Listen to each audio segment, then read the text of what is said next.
That was a long period. If you start back then and you go fast forward 30 years, I started just like everybody else. I had no financial training. I had no network. I had no money, actually, when I started.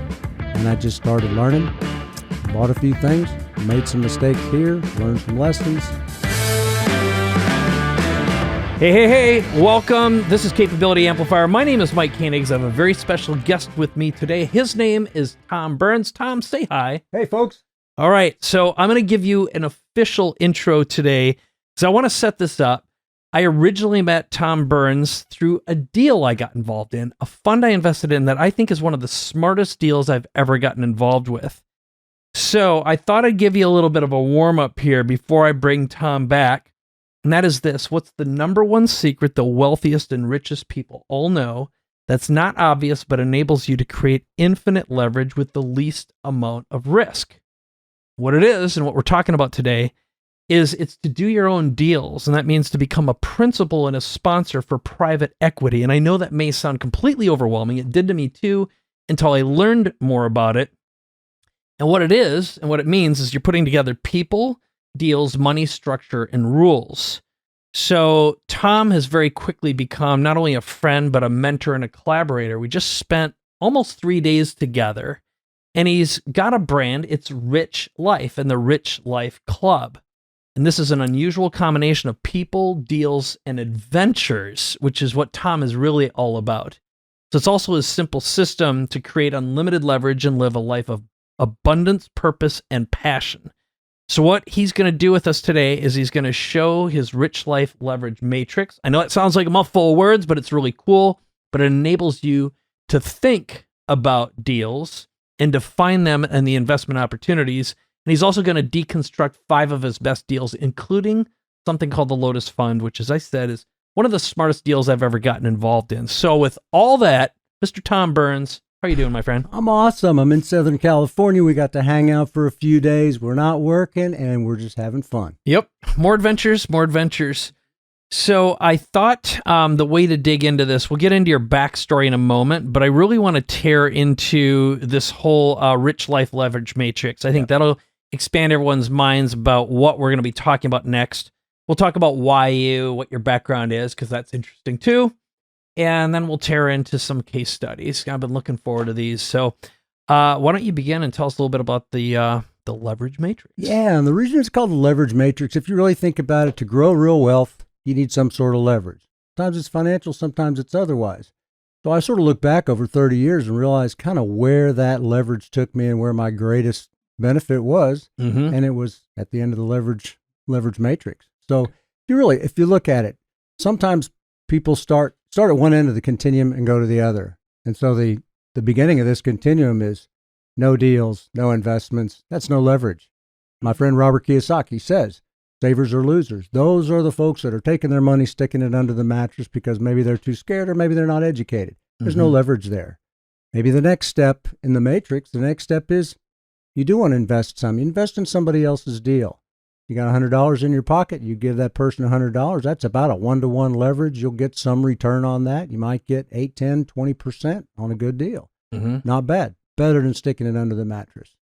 As you move forward, you think, well, if that guy could do it, maybe I could. You can buy your own deals. A little bit more leverage in that. You can put 20% of your money instead of 100% of it into the deal. Let the bank. And that's basically like real estate. Absolutely. You can let's say in real estate. So you buy a deal, you buy a house, you're going to rent to somebody. You put 20% of your money down, the bank will be happy to give you the other 80% as long as you pay it back. Not bad. You can increase that. You can increase your return. You're only using a fifth of the money you did for the other one. Now you can use it, get greater returns. You may get up to 100, 300, 500%, just depending on your deal. But the ultimate and what I found is ultimate infinite leverage. So if you put your own deals together, typically you'll put some of your money in it, but over time I've found that there are times that I've just been unable to put my own money into it because all my investors want the whole deal. If you can put deals together where you put none of your own money, you bring other people's money, other banks' money, you create a good deal that pays the bank back its money, pays your investors well, everybody's happy, it's win-win. That is what we call an infinite return, because if you have no money in the deal and you get paid back, there's no way to calculate that. Right. And what I've again, getting back to, I'm going to do the Tarantino part of the show here because I know we're going to tear into a couple deals in a moment. But the deal I invested in with you, you're a general partner. You've got limited partners, meaning I'm one of the limited partners, and I know you put a bunch of your own money into this, but you wouldn't have had to, and you'd still own a big chunk of it. So Correct. that's kind of the quick and dirty part of where we're going to be heading to. So why don't you talk a little bit about you? I know you look at this through the lens of 5 basic steps, Right. but let's hit that, and then let's start the deconstruction process. But yes, let's do that, and then actually we got to tell the why should we listen to your story All in right. the bio. all right. Okay. So, if you over time, if you look at deals, it's really, I've broken it down to about 5 components. There's people in every deal. There's the deal itself. There's the structure of deal. There's the rules for the deal, and then there's the money that it takes to do it. Each of those has their part in the process, and they're different for every kind of deal, but they're all important. It'll make a lot more sense when you start tearing into what they all are. Again, I've spent past couple days with you. I've really gotten an access to kind of like the 30-year download, which leads us to the why you, why should we trust you, why should we believe you, what's your core story, where'd you come from, and how'd you find your way along this path? Well, I tell you, I was born in a log cabin in Illinois. No, I was born to a great middle-class family. My dad was a federal cop. He was a Secret Service agent taking care of presidents. Mother was a nurse, took care of, worked in the VA hospital. Great upbringing, played sports. Found out that I probably wasn't going to make my money playing sports. So, after that light bulb went off, I decided to be a doctor. So I started my life as a physician. And my goal was to be a sports doctor. So I was an orthopedic surgeon, a sports doctor, take care of the U.S. ski team. I did that. But during my training, so early on during my training, I realized I watched the people that I was supposed to emulate, the doctors that were teaching us, right? And at one point, I saw their life. They were sometimes on their second or third marriage. They were complaining about lack of control. They were in the hospital at 10 or 11 o'clock at night. I realized I didn't want their money if I had to have their life. I wanted, to paraphrase things, I wanted a rich life. And so I thought I needed to find something that was outside of medicine. So I looked and looked. It didn't immediately land on real estate, but eventually landed on real estate. It fit my schedule, fit the schedule of a busy doctor, and I did both at the same time. I sort of burned the candle at both ends for a while. And that was a long period. If you start back then and you go fast forward 30 years, I started just like everybody else. I had no financial training. I had no network. I had no money, actually, when I started. And I just started learning, bought a few things, made some mistakes here, learned some lessons, bought something else. Over time, those things grew. The deals grew. Partners came. More deals were brought to me. As you get in the market, things come to you. And, today I run a private equity company. We've got $500 million under management, and we do a lot of other things besides that. And one thing that, again, in all the time that we've been spending together, first of all, my question for you throughout our process has been, how do you shortcut that? How do you, what's the shortest period of time you could reach both your level of personal wealth, but also the components, the riches and the wealth that go along with that? It's sort of like your 5 things: your people, your deals, the money, the structure, the rules, having the know-how, really the courage and the confidence to go find and source a deal, figure out and do the due diligence, what do you need to know? And then how do you create a structure that's attractive to investors, has a high probability of return or a huge rate of return? It's de-risked. And then, of course, as you evolve, to gain that infinite leverage, as you would say, where you literally don't have to put any of your own money in the deal, but you have a chunk of ownership plus significant upside, which can happen in terms of the multiple. And when I heard the deconstruction of how the fund that I invested in was organized, I'm like, holy cow, it's so interesting and unique. I was in, and I didn't have any resistance from my wife, who's usually the saver. She's super conservative with her money. She'd rather everything sits in cash all the time. And that's always been a source of consternation and conflict between us. Now, the truth is, I would have burned through most of my cash a long time ago investing in stupid startups. instead of smart people with well-structured deals. I wish I would have had a Tom Burns in my life, 15 years ago when I started actually running into real money. So with that, any comments before we move forward about the mindsets, and then we'll get into the ripping apart some deals? Oh, yeah. It really is mindset. I wish I'd have had a Tom Burns or somebody better than a Tom Burns back then, because it really helps to have mentors, help somebody that's been there. What's the best mistake to make is somebody else's, right? Never waste a good mistake. Always take a lesson from it. So I spent 30 years making those mistakes and finally reached the point where I can do these deals. It would have been nice to have somebody who had maybe done that before and could kind of give me some of those shortcuts. Yeah, maybe save 27 years to get to where you are. Or for you. Yeah. All right. So let's tear into, I know you got started with real estate, and that's been a great source of your wealth, and it's also where a huge part of your specialty or specialization is. But it's also, you got outside of traditional residential. You were getting multifamily, or it's apartments basically. So can you tear apart one of your deals and show us the people, deals, money, structure, rules? Sure. You want a real estate deal? Yeah, let's do it. We'll talk, you can go small deal, big deal. We'll go big deal, biggest deal. There's a deal outside of my town of Austin. Small town that had not had an apartment complex built in 10 years. We had a trusted partner that we work with. Our company will either develop or co-develop. And quite honestly, our business plan now is to co-develop with others. So we had a developer friend who we trusted. We knew, we had vetted. We had spent some time already with him. Had a piece of land. We bought a piece of land 20 minutes outside of Austin. And we put together enough land to where we could have put 200 units in. We decided to build 140 for the small size of the town. Didn't want to overbuild. We built that place in about 10 months. Very good developer. We did that quickly. Sometimes it's 10 to 12 months to build it, sometimes 14. We built it and leased it up in 7 months. That's very fast. We were pleased. We were thrilled. We were 100% in 7 months. And so we put a shovel in the ground in June of one year, and exactly 36 months later, we had an offer at a crazy price to sell. Now, to backfill that, we built this for a long-term hold. We used FHA HUD debt, which is 40-year fixed-rate debt, and that's important. The three things that you worry about in real estate is your interest rate, your taxes, and the market. Well, we eliminated the interest rate variability by taking a 40-year fixed-rate debt. So we planned on holding it, right?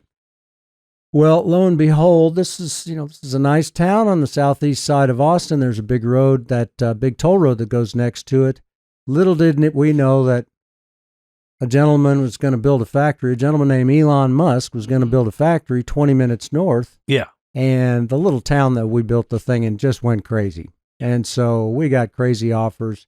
The buyers are going to put more than 200 units on there because they found a nice little way to be creative, which is great. They win, we win, our investors win.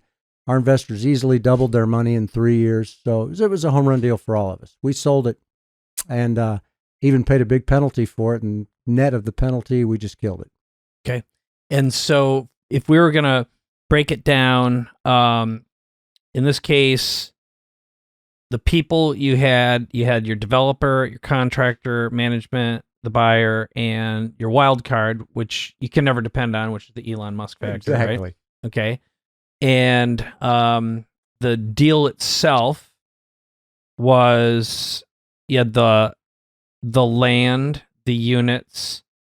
That one you constructed super fast. It was leased quickly. What were the returns for your investors? They're probably 2x in 3 years. Okay, which is pretty awesome. Yeah, it's great. In this particular case, you put money down. You said you got a 40-year fixed rate mortgage. Right. So you can do that for commercial. Absolutely. Okay. And then you had interest only. Right. Okay. Which is awesome. And then let's see. I don't know if there's anything else. How about the structure of the deal and the money? Like, how much did you raise? How much was your own? How was that structured? So we always try to put some of our money in every deal. Nice to have your sponsor have skin in the game. And to be real honest with you, now our deals are so popular that often our investors will want to take out our position. So that's how we end up sometimes not putting money in. So Our development partner put in money. We did put in some money. We raised about $6 million. The rest of the money came from debt, and it's not often that you get we get upwards of 83% leverage on this, which is high, but that's HUD debt. It's very debt. Now the converse to that is that it takes a long time to get a HUD loan. It might take 6 to 9 to 12 months to get this loan. So it's a lot of trouble to get it. You got to really sort of be in the club, and my partner and I have been in the club since 2009. So we did that. We collected the money. So the money came from HUD. It came from HUD and from our investors and from us. Structure of the deal was we paid our investors a preferred return. Which is how much? Like what's a deal on something like that? On this one, they got an 8% preferred return. So simple terms, you give me $100,000 at the end of the year, I owe you $108,000. So, and of course it's development. So there's no money that comes out of it the first 2 years, but that accrues. So the first thing we do with our investors is we pay that preferred return back. Then once that's caught up, we pay them all their money back. Once all the money was paid back, the next dollar that comes back, 80% of that, 80 cents goes to the investors, 20 cents goes to the general partners. And that's the structure of the deal. And that's a pretty typical structure. Real common, yeah. We always try to take care of the investors first. Mm-hmm. Okay. So if you look back at, again, this is a sweetheart deal. We're going to get into some bad deals in a moment. Got plenty of those. Yeah. But for you, like, what were some of the big rules? If you look back at, like, what are the things you learned that are really important? So if you're going to save me, 2, 5, 10, 20 years of hard knocks, what were some of the big takeaways and lessons? So, we always like to play, there's that blue ocean, red ocean thought. We don't want to play in the shark-infested red ocean, and so we stick with development. If you look in the multifamily world for people that are investing, most of what they think of is value-add multifamily. Great way to make money. It's a great investment. But so many people do it, they're scared of development. And, it's not the investment type that's risky. It's the investor if you're not educated. And so our education is in development. So that's one rule, is try to get educated with whatever you're doing. Get educated, or get with somebody that can help educate you. Right. And if you talk about value add, we're doing the same thing. Instead of taking a rundown piece of property and spicing it up and putting in cabinets, floors, and countertops, we're taking a raw piece of land and spicing it up by putting a nice shiny new building on top of it. That's our value add. So we know that our yield to cost is going to be good when we finish. And this is not particular to this one, but always take care of your investors first. That's the most important thing. That's why our company has been built over a period of 15 to 20 years, sometimes together, sometimes separate, but we have investors that have been with us almost 20 years. In order to do that, obviously have to take care of them. Yeah. And I think, a young person looking into this, even I do, like, we just did our first real estate deal other than buying our home. And I'm 55, and I'll just say my wife is a different age. But like, I look at it and I avoided real estate because I didn't understand it. I thought it was really risky. And my mentality was, I'm going to have to take out a loan. I don't want anyone to ever call me and complain about toilets. I don't want to have the risk of all that debt. And then I was looking at the lens of, well, I live in San Diego. There's no good deals here. And every single one of those are just stupid. It's right? not stupid. Yeah. But it's common. Yeah. It's common because we're all ignorant. Ignorant's not a bad word. It's not a mean word. It's just we're ignorant. I might be ignorant of how to play the piano versus somebody that knows how to play the piano. Mm-hmm. Not a bad thing. It means I don't have the education. So all those things are really common. And somebody could say the same thing about the tech world or the oil and gas world. So it just takes some education and some confidence that somebody's maybe been there before you have. Yeah. I think, and I just didn't understand leverage like I do now. And debt is good. Inflation is good when you understand how to take advantage of it. So, any other comments before we tear into a bad one? One of your car crashes. I have so many. Let's talk about the bad one. All right. So which one do you want? Well, I think let's talk about, because people are the most important thing. And I know in spending time with you that getting screwed by unscrupulous people happens in all sorts of forms. And there's two that pop up out of the conversations and the stories you've told me. Let's talk about wrong partners versus people who outright try to steal from you. Right on. Okay. Okay. One comes to mind. We talk about we did a deal outside of our state. So somebody that I met, and I take full responsibility for all this. So just so everybody knows, this is my mistake, not necessarily our mistake. But I met somebody who was a broker. He asked what I did. I said, we do apartments. He said, I've got a deal.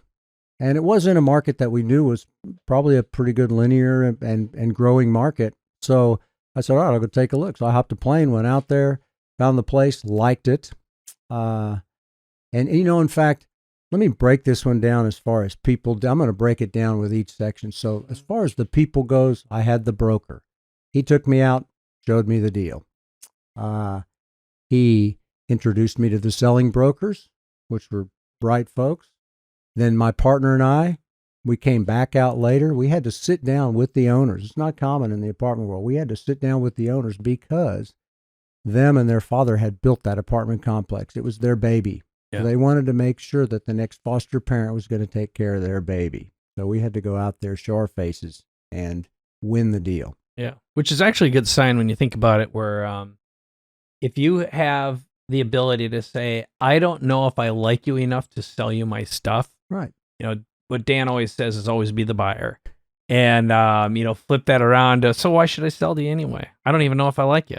Exactly. Yeah, it's so smart. And we got along well with them. So everything worked out well. We bought it at a good price per unit. We knew that we could upgrade the units and probably one day cash flow it. Well, we knew we would be able to cash flow it one day, maybe sell it.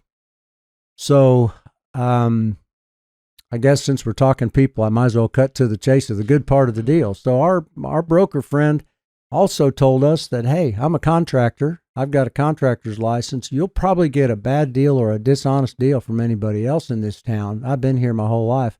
I'll take care of your contracting work for the apartments. We said, okay. And so things got started, and this is where I made my mistakes. We didn't have checks and balances for the money. So it turned out that our contractor / broker was in cahoots with the general manager of the management company. The management company itself was above board, but they had somebody in their ranks that was working with this broker. So he would go to her and ask for a big check. She would just give it to him. No invoices, no accountability. And basically the big mistake there was we did not have checks and balances in place. We should have been able to see those invoices before any money was dispersed. That was fixed at that time. So that cost us over six figures. He touched 19 of the units, and it would take this whole podcast to describe how bad his work was. And just to give you an idea, we found out that he basically wasn't using skilled workers. He was taking the people that were panhandling for money on the corners of the street in that town and using them to do the work. And we went and took him to one of our units, which he had, by the way, double billed us. He'd billed us twice, and the manager paid both of those. And we went into the unit, nothing was touched. And he was with me, and I said, so-and-so, nothing's been done here, and you billed us twice. He said, well, I didn't know. And I said, didn't you notice on your walkthrough as the contractor? He goes, I never walked through the units. So, just not a great guy. We ended up getting a severance payment, so to speak, from the management company. They knew things were bad, and we couldn't do anything with him because he was entrenched in that town, and it wasn't the most honest town in the world. We knew it would just be good money after bad. We got rid of him, paid the extra, and fixed it. Lesson here, though, is that one of my employees, good, honest employee, said, maybe we don't need to let the investors know we're going through this trouble. Let's get it all fixed up first. I said, no, we need to let them know. I personally called each investor, told them that not only did we make a mistake, but I was the one that made that decision for that mistake. All but one of them said, hey, stuff happens. Appreciate you calling me. And that one said, okay, I'm going to watch you guys and see how things turn out. So that's the people in the deal. That's a lot, but it's important. People is really important. Yeah, right on. Well, let's talk about, let's kind of get into the deal in the money side of things in terms of how you put it together, where'd the money come from, and then how was it structured? You bet. And this one was structured pretty straightforward. So It was not a big project. This was a small project, $12.5 million total money. The price for the project itself was probably 10.5, and we added an extra couple $1 million for capital expenditures. So it was 122 units. We put in roughly 20%, got most of our rehab budget lent to us by the bank, not all of it. And the bank was Fannie Mae, government agency. We call that agency debt. Fannie Mae, Freddie Mac, Fannie Mae. Great debt. It's 30-year amortization. This was fixed for 10 years, not fixed for 40 like the HUD debt, but also a lot easier to get. You can get it in 60 days as opposed to 9 months to a year for HUD. So everything has its trade-off, right? It's always a scale. So we got good debt, and the first 4 years was interest only. Interest only is great. It doesn't pay down your debt, but it helps with your cash flow, and it's wonderful. So we got 80%, almost 80% of our money from Fannie Mae. We got the rest from investors. My partner and I put in quite a bit. I think we were 20% of the money ourselves between us and our company. We put in about $500,000. We only raised probably $2.5 million. Really small deal. We ran things. We had an escrow account to pay for these rehabs. Some of it went to our friend that we just talked about. But eventually we brought in a good contractor. We fixed up the units, and at some point we ended up with a sale.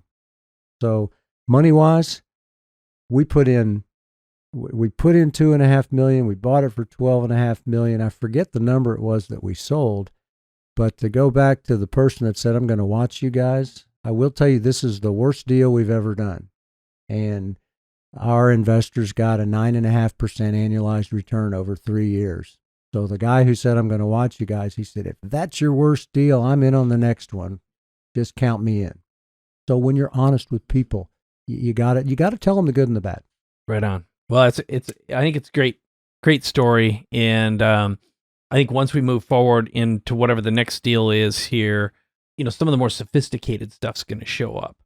So I know you had a bad deal with bureaucrats. Oh, yeah. And when you told me about this, I'm like, oof. Talk about bad partners. So why don't you talk about the deal you did with a big city that shall remain unnamed here, because there's an ongoing conversation. But this is enough to make your hackles stand on the back of your neck. So let's set it up. Oh, this is great. So I give a lot of the structured credit to my partner, brilliant guy. And so we had some land in the south part of this unknown city, and this was about 2008. So we had this land. We thought it might be a nice place to put apartments. And so that was great. We put it together. We started talking to a debt partner. We talked to GE Capital, which was a common debt partner at the time. But remember, I said 2008, so this is one rule, is that, things happened in 2008. Stock market had a little bit of a problem. There was a bit of a Great Recession, right? So GE Capital decided they were going to leave. So this was a big project. This was 250 units, and our debt partner left. So somebody said, why don't you go check out HUD? Remember, we talked about HUD before. We knew nothing about HUD back then. This was 2008, 2009. So we talked to the HUD people. We essentially learned how to get HUD debt in the face of the recession because we lost our debt. So we got that. We got the debt. We were full-on developers. We hired a contractor. We got the money from HUD. We built the apartments. Now, if you go backwards, the structure of this deal was such that, we had 25 acres. We were going to build 250 units. That was great. We had our ideas of what we were going to do. We were going to have to raise $5 or $6 million. We heard about some government bond money. Went and talked to the city. They would give you $1 million if you were a for-profit agency. They'd give you $2 million if you were not for profit. We went to them and said, give us $2.9 million and we'll start making you money. We'll make you profit. And so these were loans you weren't supposed to have to pay back. We said, we'll pay back the loan and we'll make you an owner. We'll make you profit. A little hard to get the city to understand profit and things like that, but we got it to them. Our legal bill was $500,000 over budget, and our So, but we put it together. By the way, that was a sign. That was a sign from God. Absolutely. Absolutely. Well, when you do an investment, you have a thing called a private placement memorandum, PPM. It might be a long one, might be 40, 50, 60 pages long. Our PPM was 444 pages long because we had the city involved. But the deal was they were going to give us this grant money, so we had to raise half the money. And let me tell you, in 2000, as I tell everybody, I still got scars on my knees from trying to beg for money back in 2009. People's wallets were locked up behind lock and key, and nobody was giving up their money. Today, everybody wants to invest. So a lesson to everybody out there listening, life is waves and there are cycles. There'll be a time when it's not so easy to raise money. Anyway, back to the present time. So we told the city, we'll give you some affordable units. And we did. We gave them 56 affordable units. You could get a $800 apartment for $300 based with our plan. What we got in return, so number one, we had fixed debt from HUD. We eliminated one variable. What we got in return from the city by making them part of the deal was 100% tax abatement. So we don't pay property taxes. And property taxes in this particular, in my home state, are pretty high.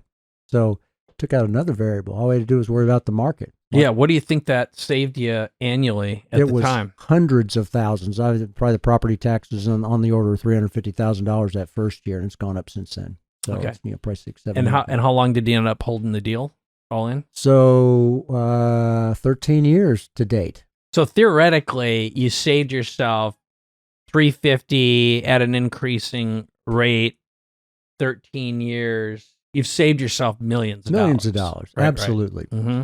And so as we talk about the money, we got our debt from HUD, probably somewhere between 80 and 83% leverage. We built this project. We did the 250 units. My partner and I, you got to realize this was 2008, 2009. 2010 was when we came out of the ground. This was the national FHA HUD deal of the month in March of 2010. We were the number one deal in the country. Everybody looked at it, because we came up with a structure that didn't exist, right?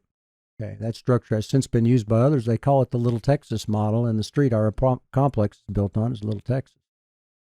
So again, a lot of credit to my partner who did the lion's share of the work. So let's get to the scumbaggery part of the show. We got to get there, yeah. Absolutely. So we ran that, and just to set up the scumbaggery part, we did almost nothing else for the next 2 or 3 years. We wanted to make sure this project was going to work. And so we put everything we had into it, and the old credit cards and everything. So it worked, got better, and got better. We refinanced it. Our investors did very well. They doubled their money in 6 years and still own 100% of their interest. So take it forward to about 10, 11 years from the time we built it.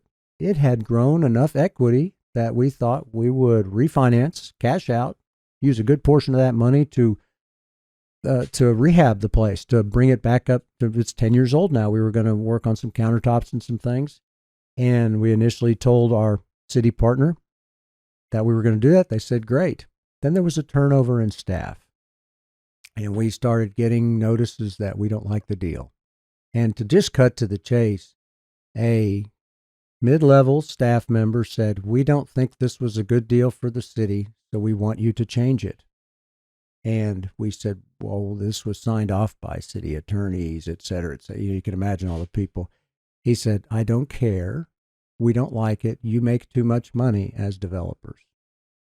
We said, well, we made it. We didn't make our money. My partner and I didn't get a dime for 7 years. So bottom line is that I will tell you on a call that was not recorded, he told us that whether you're crooked or not, we're going to tell the world that you're crooked developers. We're the city. They're going to believe us. So you either sign over, you give us your ownership. They didn't say we'll buy it. You give us your ownership. We're not moving extortion. Forward. Yeah. If you don't, we will use all methods available to get what we think is right. Mm-hmm. So that's, take that for what it's worth. So yeah. Just goes to show, record all calls and expose scumbaggery. I mean, this is the kind of thing where you want to fight fire with fire, but holy crap. It is extortion. It is absolute extortion. Yeah.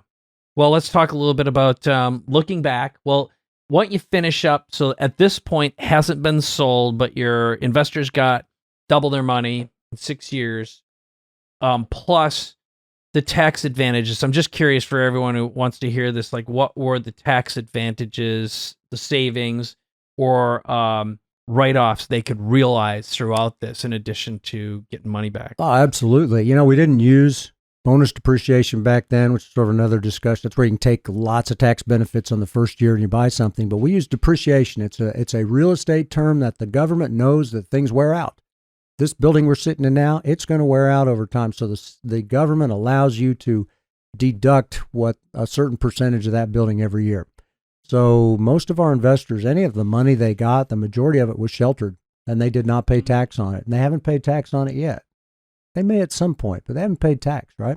So they not only did they double their money up to 6.5 years, they've still been getting distributions since. So we're probably closing in on 3x now. They maintained 100% of their ownership. So a lot of tax benefits with real estate. You can kick that tax can down the road till the day you die if you do it right. So the net is based on the current value of the property. And again, so if this thing went up, basically 2010, it's been 12 years now. So from the time they put money in, they've probably seen, let's call it 3x, plus not having had to pay tax on that money for all practical purposes. And there may be some other advantages along the way. What do you think the additional dip's going to be, or the payout once this thing sells based upon market value right now? Yeah, I wish I'd have calculated it yet, but it's going to be another big hit because good news there's always a silver lining to every story. Every obstacle's it's just a stepping stone to something better. Because of this problem we had with the city, we had a good offer. Mm-hmm. And because they basically blocked the offer. Well, because that happened in the ensuing 5 or 6 months since we had that offer, the property's risen at least $5 million, potentially $9 million in value. So our investors are going to potentially add another X to what they got. So they may end up with a 3 to 4X return on this property because there's a lot of equity remaining. It's going to be a great deal. So distasteful for the way, as you've told me before, the 3 rules that the city broke was thou shalt not covet. They wanted what we had. They shall not steal, which they did. They extorted and stole from us, and shall not bear false witness. I love those rules because they said they'll do it. So despite all that, our investors are going to do great. It's great. It's a great story. So let's jump into the big lesson, which is creating your own deals. And I want to set this up because I brought you to my San Diego mastermind yesterday. Yeah. And you got to witness what was going on in the room. And then I just said, hey, pitch your deal, right? And for the first part of the meeting, your jaw was dropped while you saw the brainiacs at work in there. And for the second part, some pretty well-known people in the marketing field, I'll say. I won't mention their names, but one of them raised his hands. He says, I'm in. And then another guy said, we want to put together a syndicate here.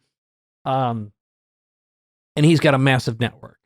So it did not take long for them to raise their hands and say, I want this deal. But also there were a lot of nods about the brilliance of the structure of this deal. So I really want to, so why don't you set it up, pitch it, let's deconstruct it. And then I'll tell you why I found it so intriguing, and threw my hat in the ring. And it's it's big. It's 6-figure investment for us, and I plan on doubling my investment. I told you that last night. So pitch us. Awesome. We like that you're doubling. So yeah, and I've got a lot of my money in this deal as well. Okay. This deal is not in the real estate world. This is in the enterprise software world. It's software. It's a tech deal. But if you start, and I'll kind of use my filter of people, deals, money. Mm-hmm. The reason I'm in the deal is because of the people. I know I'm in the general partner, but the actual operating partners are good friends of mine, great track records, great quality of character.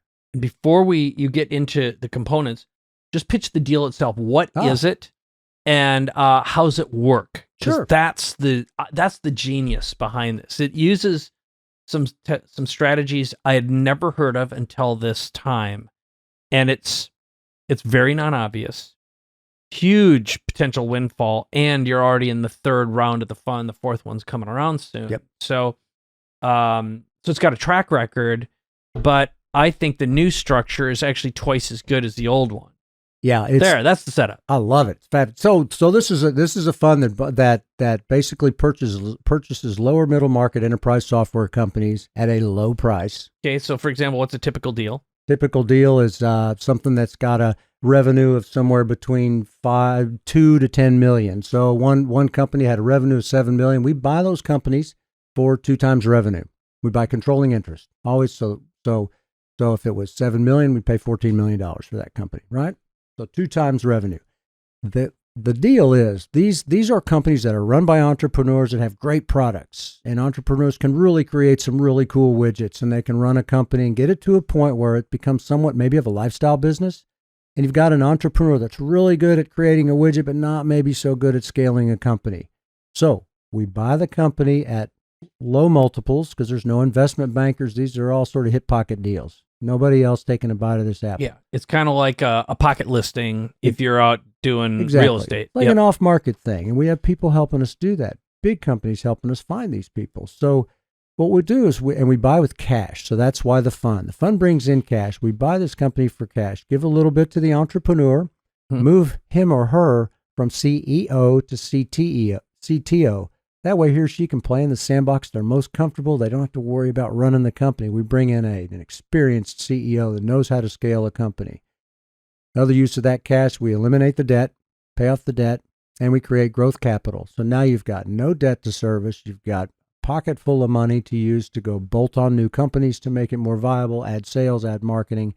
It's a wonderful system. These companies, they're too big for angel investors, which want to catch those startups and take them to their 1,000 baggers. These are all post-revenue companies. They're all companies that have money, but they're too small for private equity.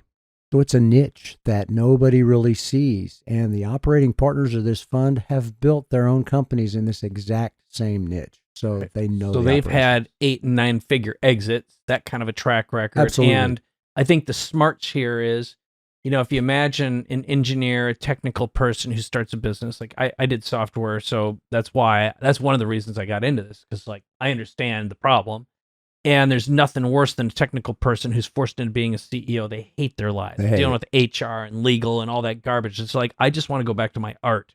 Right. So you give them the chance to go back to their art without worrying about the debt they've been dragging around potentially for years. And you give them a little liquidation opportunity. So they got cash in the bank, a little bit of ching, takes the heat off. Probably if they're married, finally the spouse is like, finally, just like we can go on a vacation for the first time in 5 years. Oh. And then you guys provide let's call it a brand new chassis, a sports car engine. And here's what I love best. You guys go out to your previous customers and sell to the Fortune 500. So the story I have in my head is, it's sort of like you guys find the next Slack and then take the Slack to a bunch of these. So talk a little bit about the fact that you guys go to them and bring in revenue. Yeah, there's actually a technical advisory committee built of very large companies that tend to absorb and buy these companies. They say, we need this, we need this, we need this. So they're the ones bringing us the deals often. And they also become the buyers. So it's wonderful. They're out there sourcing deals for us. So everyone's clear on this. You don't even have to bird dog the deals, because you got relationships with companies that say, we'll buy them, but they have to get past the hump. The niche is they're too late for angels, too early for private equity. You cut those clowns out altogether. No one likes dealing with private equity investment bankers in any way, in general, because they're gonna, you're getting screwed. They got to make their margin somewhere, and the screw part's where the big margin's at. Do you guys do ethical things with companies that could become the next thing, or they'd stay stuck? Those founders would stay stuck because they don't know how to scale. Right. Right. Yeah. And they get their chance, they get their chance of second bite of the apple. They bring in an experienced CEO that knows how to scale. We bring it up, and maybe it does get bought by private equity. But if you buy it at a 2 multiple, we sell it at a 5 to 8 multiple. So if you start with 7 million of revenue and you boost it to 10 million of revenue, but sell at a 5 multiple, that's 14 million versus 50 million. That's a nice payday. Yep. So that's man could start a bad habit on that money. Absolutely. All right, now let's get to the multiple liquidation strategy, because this, my friends, is the genius. So this fund, it's already been beta tested. This is Fund 3. So Fund 1 and Fund 2 used this strategy and refined it. There's a 300-page sort of operations manual that is used, so everybody knows what they're doing. The managing partner had a 9-figure exit of his own and started from a garage and went to sales. So these are not Wall Street money guys. These are operators running this fund. So the add-on to this, so everything I told you is already good and has produced in the past very nice returns, and we hope it'll do so again in the future. Buy low, sell high to the buyer, get the multiple, but it's a single exit. You're right. Yep. Okay. Very nice. So now the new thing is that we are going public. So we'll take these companies, get them to the right point, float maybe 20% of the company on the Toronto Stock Exchange. What we just did in late December, our first company we took public. So when you take a company public on the stock exchange, first of all, if things go well on the TSX for a good 12 months or so, you do well enough, then you can move over to the NASDAQ, and that really changes your world. Yeah, you bet. Yep. But to just being on the TSX, it takes that multiple from a sale of a 5 to 8 multiple just because of the amount of due diligence and the number of people that look at this deal and the number of people that vet it. It takes that multiple anywhere from 12 to 15, maybe even higher. So now we're supercharging the results on this. Yeah. And as an investor, where does the money go from that liquidation event? The first liquidation event, the second liquidation event, and what can turn into the third liquidation event. Absolutely. Show me the money is the best part. So again, we're taking care of our investors first, right? Mm-hmm. So this is a fund structure. It's a 2 and 20 model. 2 means 2% of the assets or asset management fee. 20% means that's the profit for the general partners. But you break that down, the money goes to the investors first. The investor gets an 8% preferred return, which we'll pay out beginning in August or so as a corporate dividend. Although we're not tax experts, hopefully that gets taxed at long-term capital gains and not ordinary income. Always think about taxes. There's another tax thing remind me to talk about. So money-wise, what happens? Well, when we have a liquidation, we don't recycle the capital, meaning if we get a windfall of money, we don't use it to buy the next company. We give it to the investors. So this past company had its partial liquidation event throughout this first quarter. So those investors that get into the fund, believe it or not, between now and the end of March are going to be able to take part in the profit that was realized from the IPO in December. It's insane. It's insane. Well, that's full disclosure. That's why I'm putting in my next round of money, because it's like, all right, I got in right before, but then this one's a no-brainer. And then there's going to be multiple, because this is a fund that's buying multiple companies. Right. Now, you can't guarantee that everyone's going to go public, but my attraction to this is, first of all, I love the fact that investors get their money out first, and you still have ownership in the fund. So I get an 8% dividend, an annual dividend on my money while this stuff's spinning around. The IPO happens, and if you're only floating 20%, you're only selling 20% of the company, right? That sells on Toronto Stock Exchange. If everyone behaves for a year and a day, then you can do a second event on NASDAQ. Correct. Okay. But you could still hold 60% of the company. So that means a big publicly traded company that's got its eye on this company that fed you the deal in the first place might come in and say, hey, we're going to buy the majority of what's left at a certain discount off of whatever the stock exchange is. And what the world will know is as soon as they acquire the deal, their value of their stock on both sides goes up. Absolutely. I mean, this is a quintuple win as far as I'm concerned. And it was, when I heard it, I was like, holy crap, that's probably one of the smartest things I've ever heard. And until we're talking right now, I didn't even think about the fact that I didn't know only 20% went out initially.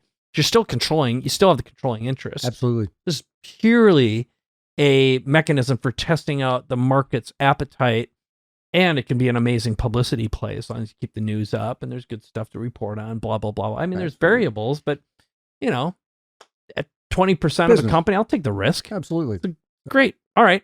Well, what am I missing here? Well, yeah, exactly. What's wrong with this? Why not? And here's another catch. Always think taxes, right? Because the less tax you pay them. You said there's a second tax deal. Less tax you pay, the more money you keep in your pocket. That's the thing we think about in real estate all the time. There's a thing called QSBS for this fund, which is called Qualified Small Business Stock. It's not unique to this fund. It's been around a long time. It's just it's in the tax code, and it's designed for small businesses to grow. The government wants to incentivize you to grow small business and buy real estate and drill oil. So QSBS essentially means that if you buy certain companies a certain way, which the fund knows how to do, the managing partner knows how to do, you hold that company for 5 years and don't liquidate it until after 5 years, the capital gain, whatever profits you make, the capital gains you don't pay tax on.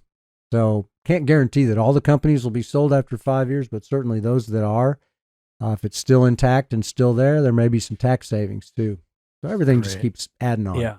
In the meantime, you're getting your 8 points. Yep. You can buy your spouse some flowers or illicit drugs, whatever you want. Yeah. Whatever you want. Well, we want to pay you. We want to pay the investors back as much as possible. That's what I'm saying. That's what I'm going to do with my money. I was just making a joke that just did not land. Did not land. All right. So this is the next part. I mean, what you've done now is taken this whole structure and the strategy. Why don't you talk a little bit about your syndicate and the Rich Life Club? Yeah, you bet. So I've been at it so long. I had lots of good mentors and guidance, nothing that was really squashed together and packaged together for me. And so those things we talked about a lot, the people, the structure, the deals, the money, the rules, they're all very important. It's nice to learn where to make the mistakes, where not to make the mistakes, how to avoid them. Again, try to learn from somebody else's mistakes. We, have now kind of put all that together in a nice group, a nice package, so we can all learn that together. And added on and layered over that is the fact that we've put together a syndicate, for lack of a better word, of investors with the money that you need, which is part of a deal. Deals, which is what you need if you've got money. That's the best marriage in the world. You've got a deal, you got money, those two come together and produces profit. So a lot of times what people have difficulty with is they might have a deal, but they just don't know where to go to get the money. And so we help with that. Other times people have money, they want to invest, they're not ready to do their own deals yet, but they're learning, but they need to find some deals. So we do that. And there's so much that comes through my network of people that I've invested with over the last 20 years, or deals that I'm putting together, or people that I know are quality folks. We're making those available to this syndicate. So you put it all together, it's like a little engine that stops the hit and miss that I went through for 30 years. And there's one other little thing that we didn't. So the bottom line is you got really cool people in your network, people outside. You got great deals that you vetted. More than often, you've put skin in the game yourself. So you're bringing deals that you've already vetted. You've done the due diligence. You've thrown some money in. And these are deals that aren't going to show up on anyone's radar. They're the equivalent of pocket listings. Right. And you guys also structure them in really unique ways to maximize the return, minimize taxes, minimize the risk. And then if you're a deal maker, you can go to the group with deals, get some money. If you got money, do some deals. And then also learn how to structure your own deals once you get rolling. There's one other thing that we didn't talk about, though. It's the adventure part. We didn't even talk about that. I realized just now, you haven't been talking about your adventuresome lifestyle. You're a big traveling guy, and you wanted to combine that with Rich Life. That's really what it's all about. So why don't you tell everyone about Rich Life Adventure? Yeah, you betcha. So, what we want is we want people to have access to deals. We want them to eventually do their own deals because that's where the freedom comes. And, Rich Life and freedom comes with when you've got purpose and you've got the time and you're not having to worry where your money's coming from, and you can start experiencing the world. And me, I'm a big adventure person. I love to travel. And so part of what I've put together is we're going to learn. We're going to get deals. You do deals with people like, and trust, right? But sometimes it's even more fun to do deals with people like, and trust when you're in some really cool places in the world. So we're going to go to the British Virgin Islands, and we're going to go to Croatia, and we're going to go to wherever is We're going to experience a part of the world while we're out there making money, while we're out there making long-time, lifelong friends. We're going to stay healthy. Part of what we do is we bring in people that talk. You know, one of my friends is one of the foremost authorities on how to live longer and live healthy. That's not in any real estate books, but by golly, why have money if you can't live long?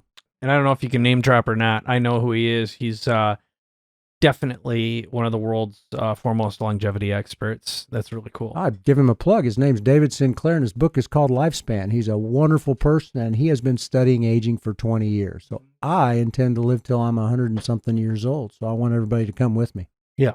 And I happen to know a guy who's raised and invested well over 9 figures in David's latest venture. So he's the real deal. He really is the real deal. And you've got an amazing network. You know, you're friends with Kiyosaki and plenty of other folks. So you bring a long list of good people. And I've met other people. I know other people who are in the fund, folks that we know in common. They're just good folks that you want to play with. Yeah. Go on some great adventures. Okay, so where do people go to learn more? Yeah, you bet. You can just go to rich.live. You can contact me there. I get all the emails that come through there. I'll answer personally. But some other things you get there, you can get some of the free goodies we've got, which includes a video that's going to help go through some of the things that I talked about today. So I'd love to hear from you. All right, great. Well, I'll wrap this up. I don't know about you, but I learned a lot from this, and I've had the good fortune of spending days with Tom now, learning how he thinks, who his network is. I couldn't believe how many people we had in common once we started working together, but he is the real deal. He's got, I think, a brilliant way of thinking about deals, and anything he doesn't know, he's an amazing student, so he asks great questions. And I'm going to continue to be involved in lots of deals that they have going forward, as well as continuing to participate in the Lotus Fund, which I'm blown away with. It's such a smart deal, and I love hanging out with smart people who know how to do smart deals. So, Tom, once again, thanks for being here. Appreciate it. Mike. It's been a blessing to be here. Absolutely. Well, let's say goodbye to everyone. So long. Thanks for watching. Make sure you leave some comments. I read them all. And give us a rating and a review on Apple iTunes as well. See ya.